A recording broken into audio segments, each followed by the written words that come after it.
The Adidas Boston 5 versus the Hoka Mach 5. Both fan favorite shoes on multiple scales of running, but if we had to choose one to be the better daily trainer, which shoe would it be? Let's compare and contrast and find out. So before we get into the video, make sure to like the video, subscribe to the channel if you're already subscribed watching content. Thanks so much, love you guys a lot. Make sure you follow me on Instagram, Strava for all sorts of other updates and things like that. So without further ado, let's begin. Specs for both shoes here somewhere where they're visible, respectively, on both sides. And yeah, as I mentioned, both shoes are fan favorite daily trainers, and that's going to make this comparison quite fun and unique, especially considering what both of these shoes are about. So if you know nothing about them, we'll start with the older of the two shoes, which is the Hoka Mach 5. So some of the specs right off the rip, as I already have them listed here. This shoe does weigh at about 8 ounces, which puts it at like 225-27 grams on average. We do have a heel of about 29, and then we have a 4-foot stack height of about 24, giving it a 5mm offset, which is kind of close to almost that mid-foot kind of neutrality. And the stack height is almost kind of like a mid-stack height. It's not too high, but it's also not low enough to be considered as something of a lower mileage kind of trainer. Now, I've had 2 pairs of the Mach 5 in the past. I've already kind of burned through one of them. This is my second pair that I've had since at least late Thanksgiving, Christmas time of 2022. So this pair has lasted me a long time for a multitude of reasons. One, I just haven't been running in it a lot because I was testing other shoes in the process. And 2, I just wanted to be more, I guess, conservative about what I wanted to do with this shoe because I know that its shelf life is not great.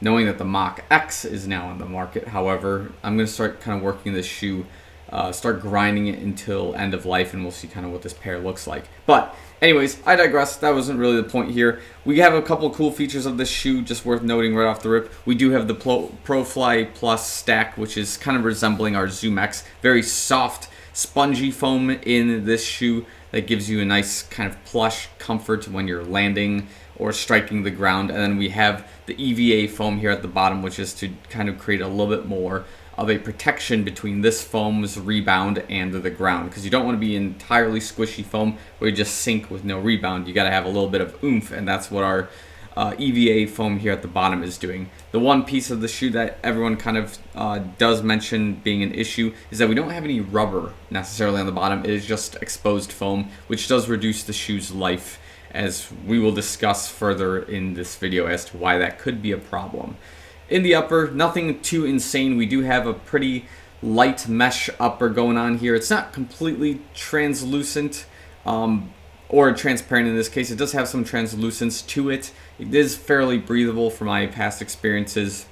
It doesn't take in too many of the elements. It does have an ability to flush out any sort of liquids or ooze that kind of get in the shoe as you're running, or if you're in the rain, you know, flush it out pretty well. And then of course we have a slightly gusseted tongue, nothing too unusual as well from the Mach family series of shoes. We have an awesome heel lock here with the heel tongue build just being pristine. They just basically took the good pieces of the Mach 4 and just rolled it over and added a new foam stack. So if you've worked with the Mach 4 in the past, you kind of know what to expect with the Mach 5. Just expect something to feel a little bit better in the long term here.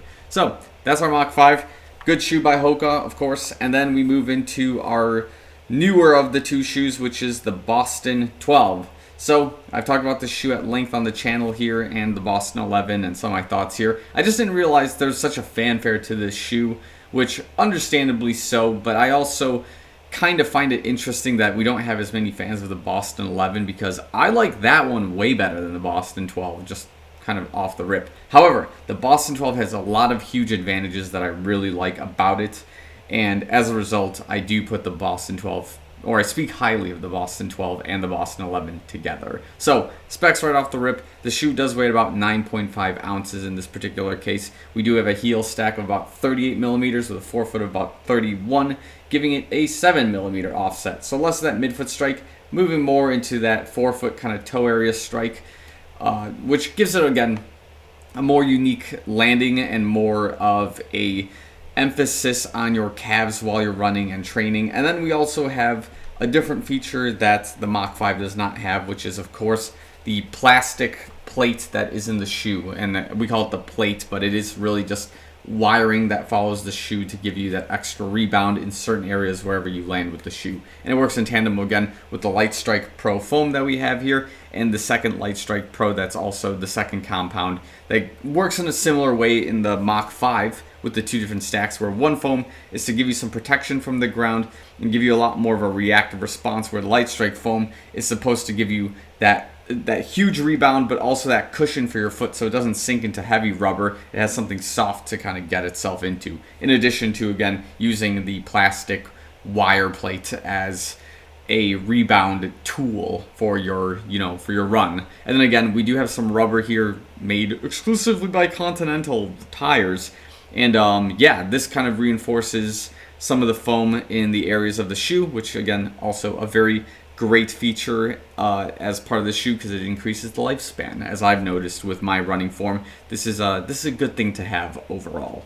In the upper, because we're not talking about the Boston 11 here, I will speak about the 12 independently of it. We do have a very loose mesh upper in the shoe, which again makes it breathable, but it gives you a very interesting, I would say, lock when it comes to the shoe. It's not the world's greatest lockdown, and I do have issues with it when it comes to running, where I would have to untie the shoe and retie it again because the tongue itself would get loose because, again, maybe it's the material, maybe it's the upper, but basically the fit of the shoe is fine. But what happens is as you're running and you start moving around in this shoe, you will inevitably have a slightly different fit with your foot inside this shoe than when you started with it. And the heel lock is okay, nothing too major about that, worth addressing. But again, just getting the lock of this shoe down the first time is one of the trickiest things with the Boston 12 at this time. So when we compare both shoes right off the rip, first thing worth noting, again, the specs are highly different. This is a lighter shoe with a more mid-foot kind of approach to its strike, whereas this shoe is just slightly heavier because, again, more moving parts. We have the plastic wiring plate in here. We do have a stack height that leans more towards a forefoot kind of toe strike. So two major things, obviously, there worth addressing right off the rip. Now, the second piece that's worth discussing again is that this does have the carbon plate, and then this one does not. So this is an entirely rubber foam dependent running type of shoe, whereas this one you get a little bit more reinforcement for your speed workouts. So I'm going to tell you guys what I use these shoes for currently and what I've used for them in the past. We'll start with past, I guess. In the past, the Boston 12 was not in my lineup. The Mach 5 was considered more of my daily trainer to slight tempo style workouts. Now, I then started implementing other shoes when like the Mach 4 lineup was still around. I had like the Tempo Next Percent. I believe I had the Invincible 2. No, I had the Invincible 3 in my lineup. And I had some other carbon plate shoe. Maybe it was the Zoomfly 4. And with those shoe rotations, this was not necessarily the fastest shoe in my lineup, but it was definitely the most comfortable. And for that reason, this shoe was more of my everyday kind of working shoe where I didn't have to go too hard and I would have a comfortable ride at slightly slower paces.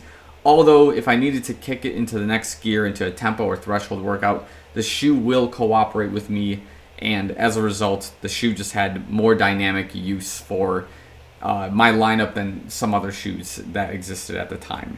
Now, fast forward to today, the same function exists for the Mach 5. It is still more of the everyday to recovery styled shoe, whereas the Boston 12 now has more exclusivity to being a faster daily trainer and more for my tempo track workouts, and not necessarily threshold workouts at this time, but the shoe is something I look forward to using when I need to go a little bit faster on a daily run or need to sustain faster speeds for longer periods of time. Because again, this shoe is working in tandem with my Vaporfly Next Percent 2s for my marathon training for both Chicago and Tokyo.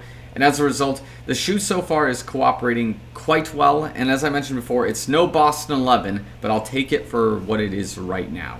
So, that being said, if you had to ask yourself which one is the better daily trainer if you had to pick from the two, I'm kind of going to give you the answer I give for a lot of these comparison videos. It really depends on what you're looking for. So in the case of having a reliable daily trainer that's comfortable, that you can use for a sorts of ranges of workouts, the Mach 5 has that utility with one major caveat, and that is that the shoe's lifespan really does diminish extremely quickly. And as you can see from the bottoms of these shoes, we're at about maybe 100, maybe 150 plus miles, and like the tread is worn off quite badly. And once I get it to the Pro Fly Plus, that's it. The shoe is like done. Okay, so that being said, you need to weigh in the kind of the I would say what you're looking for here.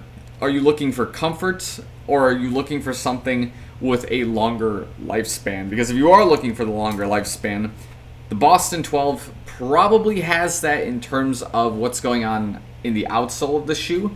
The upper is still too soon to tell. I don't know if I'm going to rip this upper as well, as that was an issue with the Boston 11, is that because the shoe is so firm and the upper was built like a brick and just fit like a glove, it ripped much quicker with my running style. And at this point, I don't see any reason or indication that the shoe would rip at any sort of point. So the lifespan of this shoe is good. This will be a fast shoe in your daily trainer lineup. But the only concern here again is that the comfort of the shoe is not nearly as great as something like the Mach 5. And let's not dilute that in any sort of way. Like, the shoe is a comfortable shoe to run in. Just compared to the Mach 5, not nearly as comfortable. This one is a little bit more firm, has again the plastic plate in the shoe that is basically just being used in tandem with again the Light Strike Pro style foam, and as a result you get a faster daily run. So from the comparison standpoint, both shoes I think have their pros and cons, but if you had to absolutely buy one just for, I would say, daily use and utility overall, I mean, it's hard to decide. Like, part of me really just wants to say the Boston 12 because I think a lot of you guys would agree, but my heart is kind of on the Mach 5 as well because, again, I've used this shoe for over a year now, and I know that the shoe is super comfortable to run in. It can get very fast very quickly, so if you so choose to do it, but I don't like the lifespan of it. So it's going to be a tie. We might have to leave this one for the comment section of what you guys think is the better shoe. I think that's how we're just going to do it. Like, first of all, do you agree or disagree with the assessment of both shoes? Do you think that the Mach 5 is better than the Boston 12 or Boston 12 all the way? Like, are we keeping a trend here in my comment section that the Boston 12 is like the world's greatest shoe? I guess we're just going to find out. But yeah, again, that's I think where we're going to leave this shoe review for now. Thanks so much for watching. I'll see you guys in the next one.